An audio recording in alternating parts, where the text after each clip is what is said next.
Hi friends, welcome to another story time. Do you have any pets at home? I have one dog.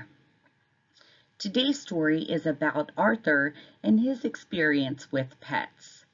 Let's get started. Arthur's Pet Business. Arthur's Pet Business by Mark Brown. You've been looking at puppies for months, said D.W. When are you going to ask Mom and Dad if you can have one? I'm waiting for just the right moment, said Arthur, so promise not to say anything.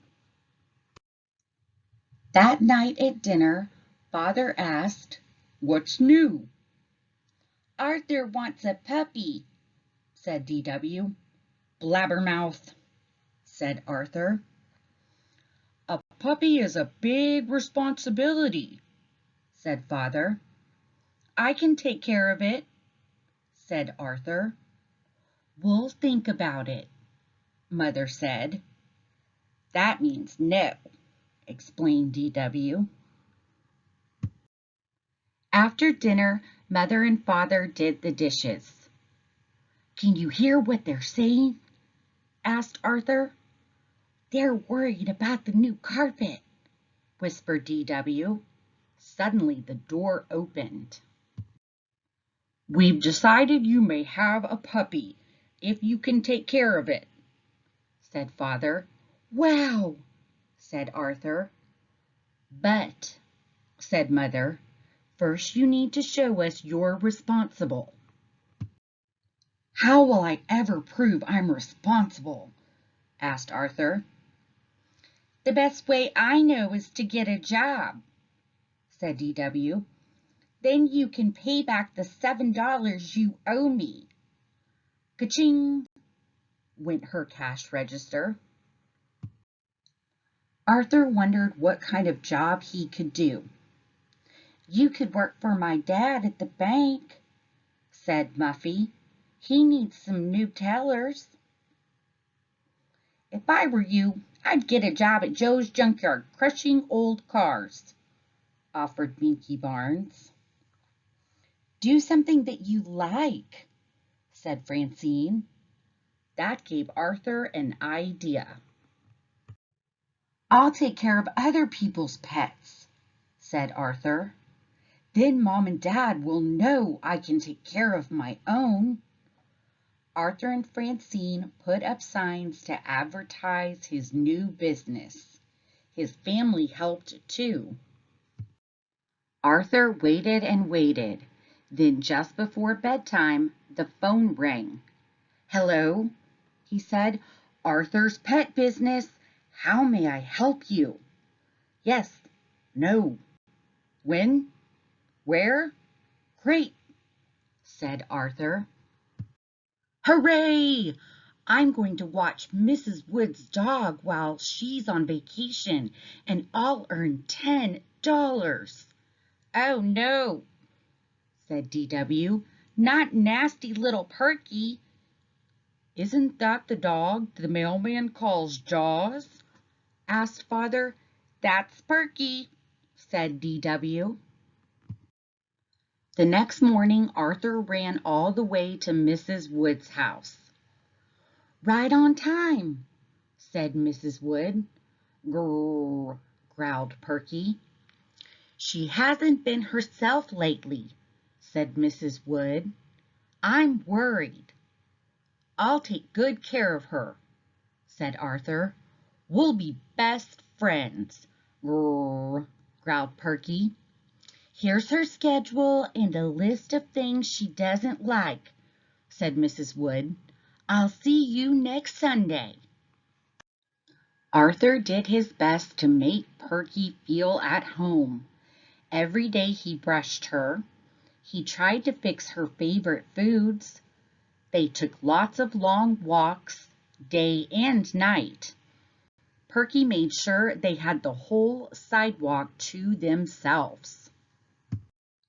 You look exhausted, said Mother. Maybe taking care of a dog is too much work. Any dog I get will be easier than Perky, said Arthur. Word of Arthur's pet business got around. On Monday, the Macmillans asked Arthur to watch their canary, Sunny. On Tuesday, Prunella gave Arthur her ant farm. On Wednesday, the Brain asked Arthur to take care of his frogs while he went on vacation. Best of all, on Thursday, the amazing Larry asked Arthur to keep Cuddles, his trained boa constrictor. Animals were everywhere until Mother put her foot down. I want all these animals in the basement now, she ordered. By bedtime, all the pets were downstairs, all except Perky. Perky slept in Arthur's room. On Saturday, Buster asked Arthur to go to the movies. I can't, said Arthur. When I finish cleaning these cages, it will be feeding time. And anyway, it's Perky's last night with me, and she seems sick. I don't want to leave her.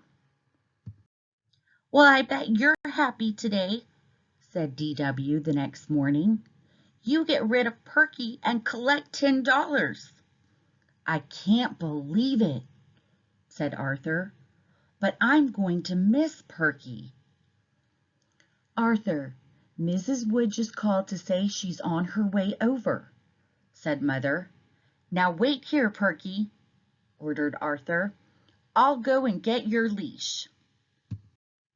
When Arthur went back into the kitchen, Perky was gone. Here, Perky, Perky, called Arthur, but Perky didn't come. She's not in the basement, called Father. She's not in the backyard, said D.W. She's lost, said Arthur. Oh, said D.W. You're in big trouble. Arthur, Mrs. Wood is here, called Mother. Hi, Mrs. Wood, said D.W. Guess what? Arthur lost Perky. My poor little darling is lost, asked Mrs. Wood. Don't worry, said Father. Arthur's looking for her right now. Suddenly they heard a bark.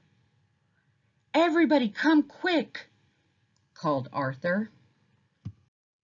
Look, said Arthur. Perky's had puppies. No wonder she's been acting so strange, said Mrs. Wood. You've done a wonderful job taking care of Perky when she needed a friend the most. How can I ever thank you? A reward might be nice, suggested D.W. Shush, said Mother. Here's the money I owe you, said Mrs. Wood. And how would you like to keep one of Perky's puppies as a special thank you? I'd love to, said Arthur, if I'm allowed. Of course, said Mother. You've earned it. Wow, said Arthur. $10 and my very own puppy. I can't believe it. Neither can I, said D.W. Now you can finally pay back my $7. Ka-ching, went her cash register. Thanks, friends, for joining me for another Storytime adventure. I think it's great that Arthur was able to get a puppy at the end of the story. Do you have a favorite animal? If you enjoyed today's story and would like to see others, please visit my channel at the Teachers Read Aloud, and please remember to like and subscribe. See you next time. Thanks.